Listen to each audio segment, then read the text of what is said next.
In our very first episode of In the Workshop here at Untamed, we looked at this knife. So this is the prototype number 1 for the Leopard. No, we didn't, not this one. This one. We looked at this knife.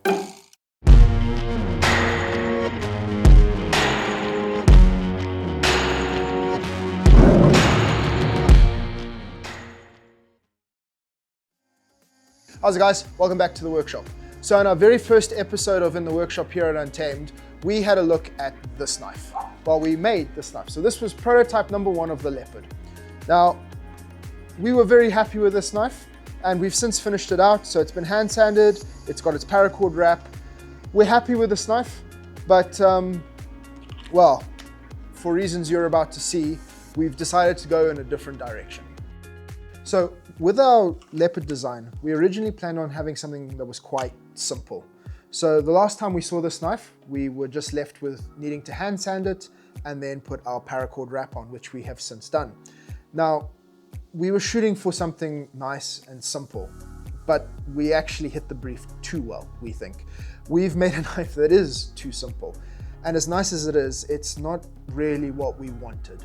So we're gonna hit the drawing board and have a take 2 at this, basically. So when we have a look at the original design for the Leopard, it was designed to have a paracord wrap, which is why we have our indents in it and a fully skeletonized handle. So that was the design, and that's what we did. But then we went and we had a look at it and we thought, well, what happens if we add a top swedge grind to it? Well, that'll modernize the grind a little bit, and it actually gives that impression of having a sleeker knife, more pointy, more angled, more intent and purpose. Then we thought about the handle. With it being such a small knife, we didn't want a bulky handle.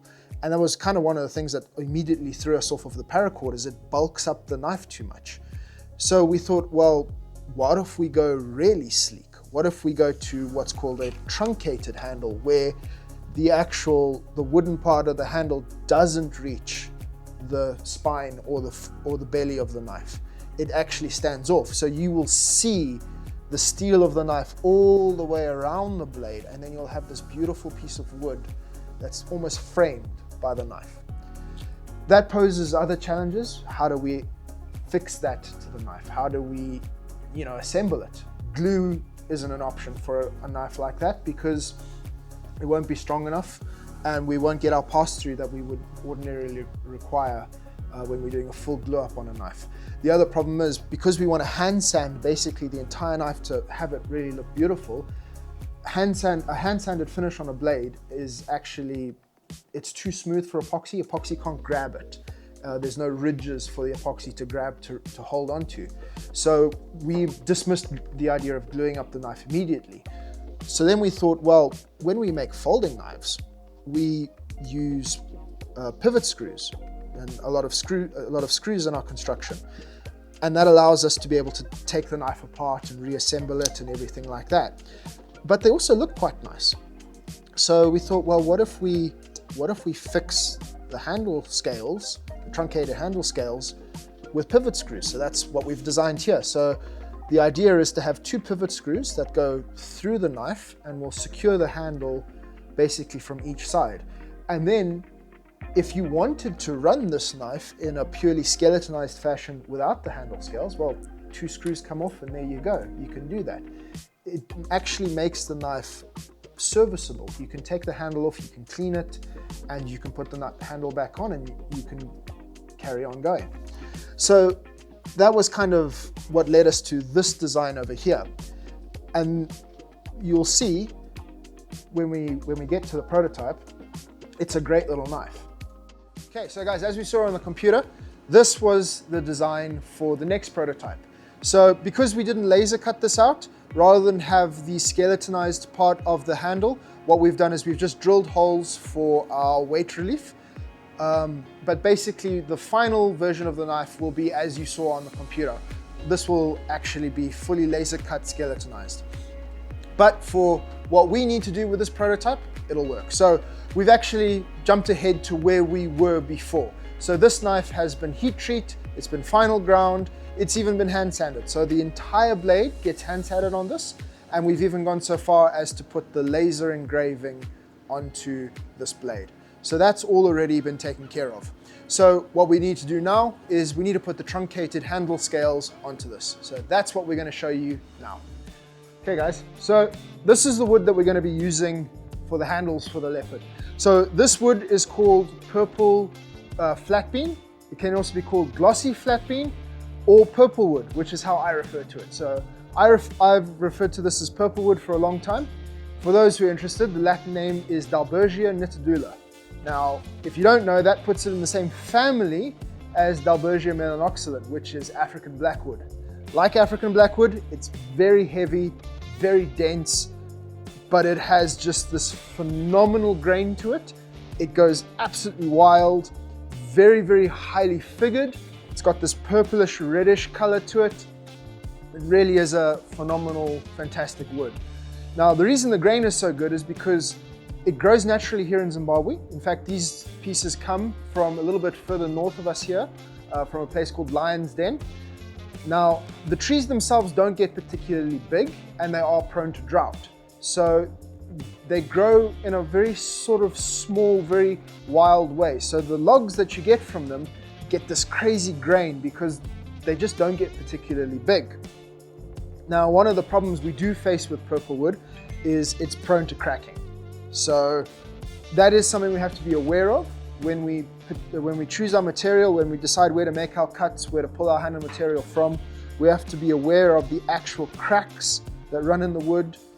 Sometimes they are completely unavoidable, so you might end up with a piece that had a crack at some point. What we will do there is we will stabilize it. And there are ways of stabilizing wood, cracks in wood, so that they don't become a problem going forward. So basically, long story short, we're going to avoid the cracks as best as possible, but where that's completely unavoidable, maybe in a few limited cases, we've got plans to deal with it as and when. So that's the wood. So what we need to do now is we need to figure out in this particular piece for our prototype, this is our template. So this is a template that I made earlier. This is basically what the scale is going to look like once everything is said and done. So we're going to take this piece and we're going to decide where exactly we want to pull from. And I'm actually thinking, looking at the way the grain runs, we've got this beautiful end grain going over here, but we have this really close knit grain over here as well. So I actually think we're going to pull it from probably there and just capture that really nice tight knit grain on the top of the wood right there. So we're going to mark that off, and I'm just going to use a marker pen for this. We're going to give ourselves a bit of a generous margin there and there, and then those are going to be our marks. So we're going to cut out a section of wood there on the bandsaw now.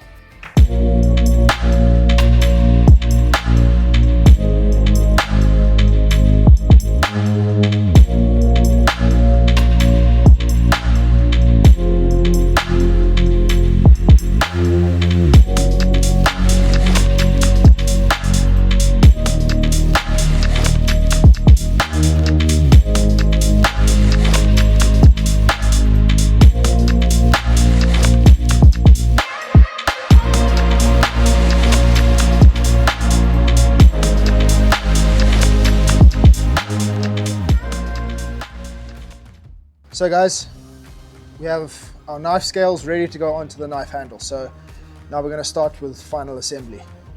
So we have our pivot screws that drop into our counterboard holes like that.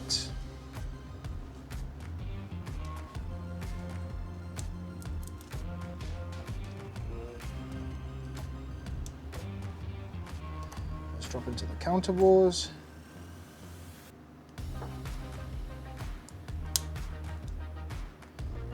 Into the knife.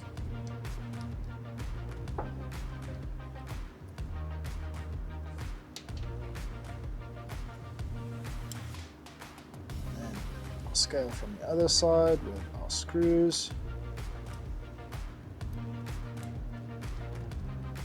Get that one started, leave it a bit loose before we get the other one in. And now we can pull it all tight.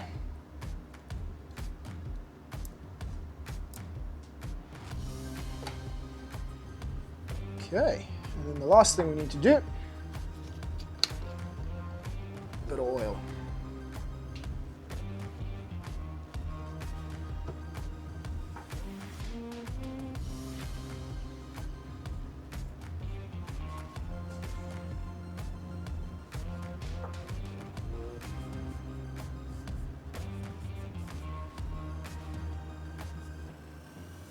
So guys, that just about wraps up the Leopard prototype.